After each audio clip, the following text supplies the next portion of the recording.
Oh, hello there YouTubers, scale modelers and anyone else who would like to stop by and watch this piece of plastic be transformed yet again, hopefully. This was one of the earlier videos just briefly describing a couple of the projects that I'll be doing in the future, and the future is now the present, so this one being the English Electric Canberra. Stunningly beautiful design originally. Apparently it was designed as some sort of air industry specification, or initiated back in like 1944. I didn't realise it was that early. I knew it was a 50s jet.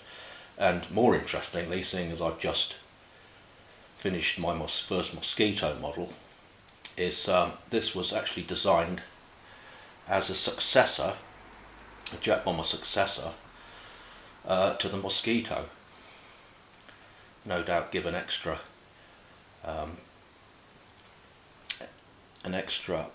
drive to get the thing made due to all the German successes with jet aircraft development and the fact that it was spread into other countries.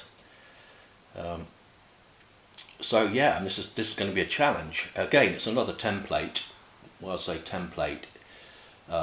It's going to be a template for oil painting. So this is going to be another oil painting project. Why is it a challenge? Well, basically because this is now a much larger kit.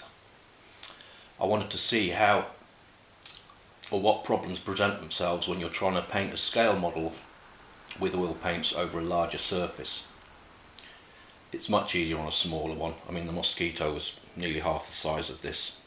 Alright, this is not a huge model compared with a lot of model kits. I mean, it's not a 124 or a 132, but it's a fairly large kit. So where we are at the moment, I wasn't satisfied with the factory grey plastic. It was and I quite like grey as a colour, but not that particular grey. I mean, grey's like any other colour. It's loads of variations and tones, but this particular factory colour on this model, which was originally I think it's a reboxed frog. It was originally a frog model. It's been reboxed by some Russian company, but the original grey on this was really nondescript, not very nice, and also plus the fact that it needed a base coat to apply the oils. So I've base coated it in a nice satin black, which is going to be rubbed down with some very fine wet and dry. Not drastically rubbed down, but rubbed down nonetheless. Hopefully that might reveal a few of the raised, well, maybe hopefully more than a few of the raised panel lines. They might show through slightly when I've applied the thinner coats of the oils of camouflage, because the good thing about this kit, it's got a very nice camouflage pattern. That's the model there, sort of interdictor strike bomber fighter aircraft. Incidentally, this was actually one of the first kits I did make as a boy, when I was a boy, and now I'm not. So that was one of the first kits I made.